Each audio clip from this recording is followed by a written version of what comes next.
నేను మీ అలీ హుసేన్ అడ్వకేట్. నా ఛానల్ని సబ్స్క్రైబ్ చేయని వారు ఎవరైనా ఉంటే సబ్స్క్రైబ్ చేసి పక్కనే ఉన్న బెల్ సింబల్ని క్లిక్ చేయండి. ఈరోజు మన సబ్జెక్ట్, ఒక వ్యక్తి దొంగతనం చేసో లేదంటే ఏదో ఒక నేరం చేసి తప్పించుకోవడానికి పోలీసు వారి నుంచి పారిపోతాడు.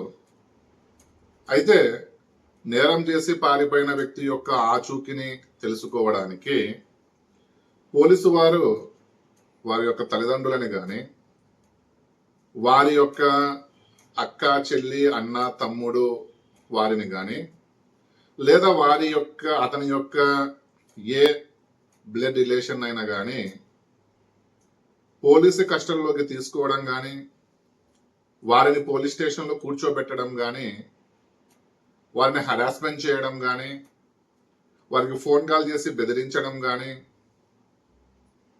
చేయవచ్చా అంటే చెయ్యకూడదు అని చట్టం చెబుతా ఉంది. ఒక వ్యక్తి నేరం చేసి పారిపోయినప్పుడు ఆ వ్యక్తిని ట్రేస్ అవుట్ చేసి పోలీసు వారు పట్టుకోవాలి తప్ప అతని యొక్క బ్లడ్ రిలేషన్ని కానీ, అతనికి సంబంధించిన ఇతర రిలేషన్స్ని కానీ లేదా ఫ్యామిలీ మెంబర్స్ని కానీ హరాస్మెంట్ చేయకూడదు. ఒకవేళ పోలీసు వారు అలా చేస్తే మనం ఏం చేయాలి?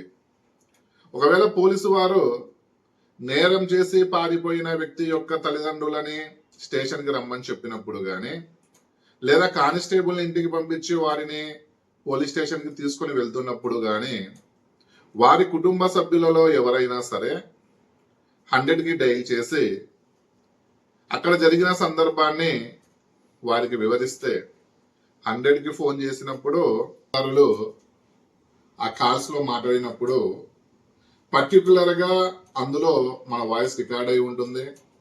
మనం ఏ టైంలో ఈ 100కి కాల్ చేశామో ఆ టైం కూడా అందులో మెన్షన్ చేయబడి ఉంటుంది. రేపొద్దున మనకి ఏదన్నా కోర్టులో కేసుని ఫైల్ చేసినప్పుడు ఈ ఎవిడెన్స్ మనకు యూజ్ అవుతుంది. లేదు అనుకుంటే సూపరింటెండెంట్కి కానీ, అంటే ఎస్పీ గారికి కానీ, లేదా ఐజీ గారికి కానీ కాల్ చేయడమో డైరెక్ట్గా వెళ్ళి సంప్రదించడమో చేస్తే మీరు ఈ సమస్య నుంచి బయటపడి ఏ పోలీస్ అధికారులు అయితే మిమ్మల్ని స్టేషన్కి రమ్మని చెప్పారో లేదా స్టేషన్కి తీసుకొని వెళ్ళారో వారి మీద చర్యలు తీసుకోవచ్చు. లేదు పై అధికారులు కూడా స్పందించడం లేదు అనుకున్నప్పుడు మీరు హైకోర్టుని ఆశ్రయించి అక్రమ నిర్బంధ పిటిషన్, హెబియస్ కార్పస్ పిటిషన్ ని హైకోర్టులో ఫైల్ చేసినట్లయితే ఏ పోలీస్ అధికారి అయితే నేరం చేసిన వ్యక్తి యొక్క తల్లిదండ్రులను కానీ, బ్లడ్ రిలేషన్స్ ని కానీ స్టేషన్ కి తీసుకొని వెళ్ళారో వారి మీద తగిన చర్యలు తీసుకోవడము జరుగుతుంది.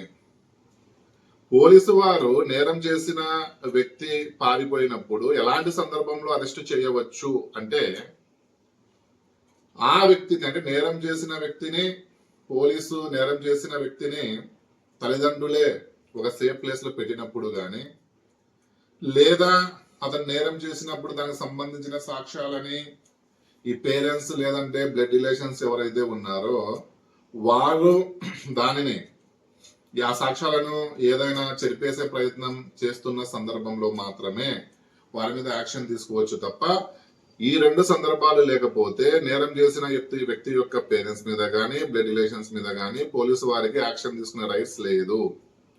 ఈ వీడియో మీకు నచ్చితే మీరు లైక్ చేయండి. ఇందులో ఉన్న సమాచారాన్ని మరో 10 మందికి తెలియాలనుకుంటే మీకు నా ఫేస్బుక్, ట్విట్టర్, వాట్సాప్ ద్వారా షేర్ చేయండి. నమస్తే, ధన్యవాదాలు.